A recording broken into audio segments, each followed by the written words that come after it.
Hello everyone, this is Floyd and welcome to my vlog. And for this episode, day 2 po ng ating Korea vlog, ng travel vlog natin. And may mga plans kami puntahan ngayon and isasama ko kayo. So, let's go!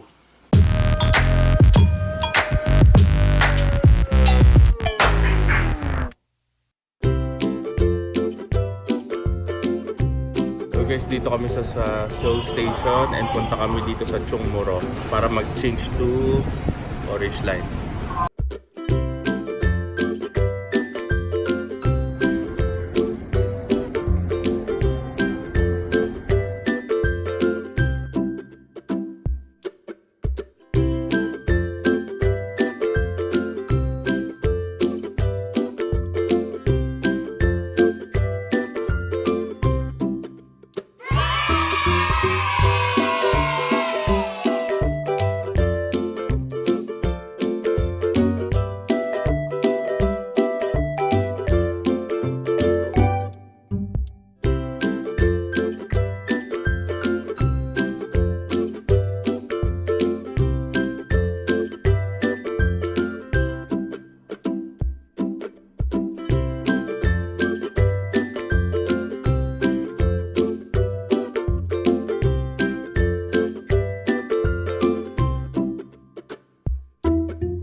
Tayo, where are you? Tayo, let's go. Be careful. Wow. Size and top will have such. Okay, so the top will be okay. So 15,000 daw yung two selections. 15,000 and 20. Konting difference lang naman. Yung 15. Yung mga 20. So Teya, ano yung mas type mo? Teya, what do you want? A few moments later. Okay. Wala, anong nangyari? Don't cry. Don't cry, Teya. Okay, so ako naman po ang pipili. Ang daming options dito. So Teya, don't cry. Oh. Bye-bye. Thank you. Thank you. Yay! So, naglalakad po kami ngayon and medyo mainit. Pero mukhang ito na, papasok na siya sa palace. Makikita nyo mukhang ito yung watchtower niya na parang entrance. And meron din siyang entrance dito sa side.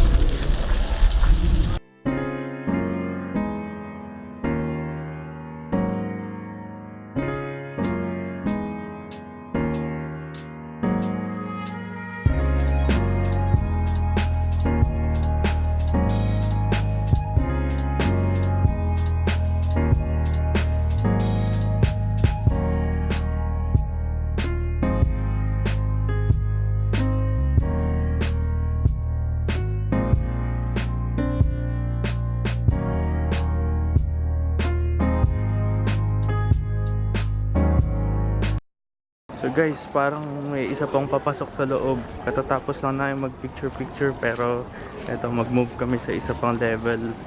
Mukhang may second layer pa ng castle or nung palace niya.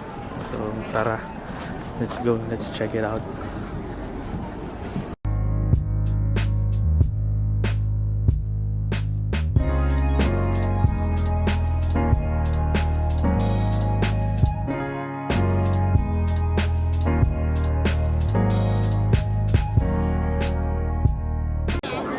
So guys, tingnan natin kung ano yung nasa loob nitong temple na to kasi parang masyado siyang mahirap dalhin ng stroller.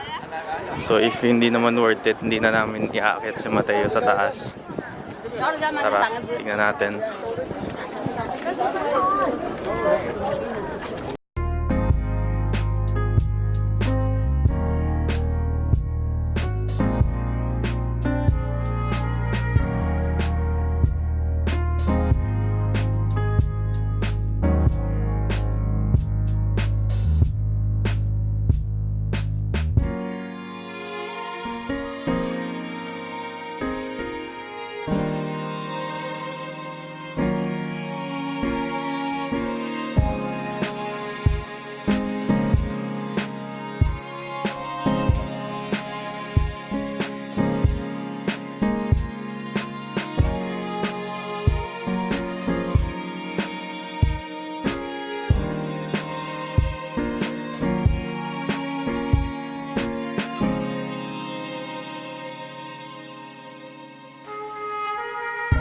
So guys, hindi naman mukhang worth it pumunta pa doon. Parang magpapagod lang kami pag dinala namin stroller. Tingnan natin to side na to kung meron pa. Pero parang hindi na kami aakyat doon kasama sila Mateo. Pwede ko sabihan si Eunice na itry niyang umakyat dito at ako magbabantay kay Mateo. Pero I think yun na yun. Oh, may mga nagmamarchang guard doon. Try namin siguro doon sa side na yun. Or sa inner castle pa doon. Tara, let's go. Babalik na ako dun. Balik na tayo dun, guys. So yan guys, kasama ko na sila Eunice. Try namin pumunta dun sa may gilid. At malaman namin kung ano yun nandun. Para kasing nandun yung mga Imperial Guards. So try namin. Oo nga pala, pag pumunta kayo, sulit na rin magganito, mag-hanbok, dahil libre yung entrance mo pag naka-costume ka. So, doon mo siya mababawi. And actually parang malaking percentage ng tao dito nakaganito naman. So, okay lang. May mangyayaring ganap dito guys ah. Tingnan natin ah. Wala.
So Mateo, tapos na yung performance nila. Nag-enjoy ka ba?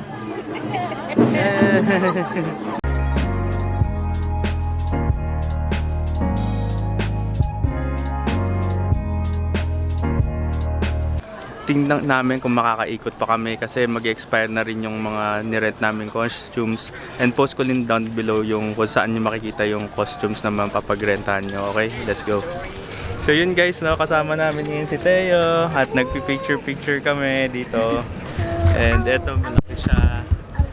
Hindi na namin siguro maiikot yung buong palace dahil sobrang daming ganap dito and medyo mahirap din dahil may dala kami stroller. So baka pumunta na kami at isoli namin yung aming mga costumes. So baka isoli na rin namin anytime soon. Okay? A few moments later. Okay, so guys, nandito na tayo, nasoli na natin yung mga gamit and I'll put the link down below where you can find their shop. Their prices range from 15,000 to 20,000 and you can see all the items here and the staff are very friendly and it's very near Gyeongbokgung Palace. Teo, are you enjoying? Yeah, you're so happy. Yay! They also have lockers that they will provide. Actually, it's quite spacious and you can leave most of your stuff here, so it won't be a hassle.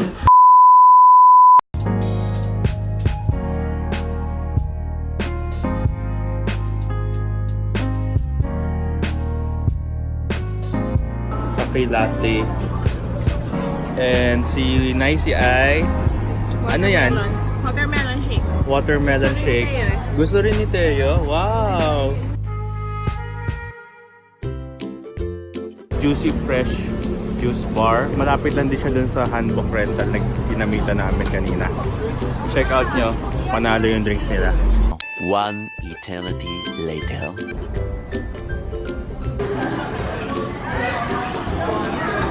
Dinner time with Mateo. Rice is life. Sabi nga nila, may sariling rice ang bata. And also, syempre, beer. And ginger beer for Nicey. So guys, update namin kayo mamaya pag uwi ng bahay. Dinner muna kami.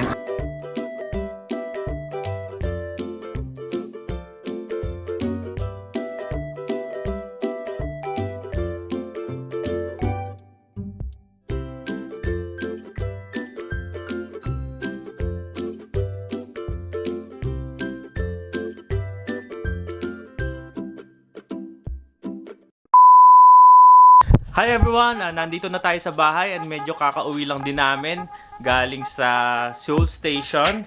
Walking distance lang naman siya, gaya na sabi ko kahapon. Okay itong place na Airbnb nakuha namin. So guys, doon na matatapos yung ating video and I hope you guys enjoyed this day kasi ako sobrang nag-enjoy. Sobrang sulit yung aming lakad doon sa Gyeongbokgung Palace.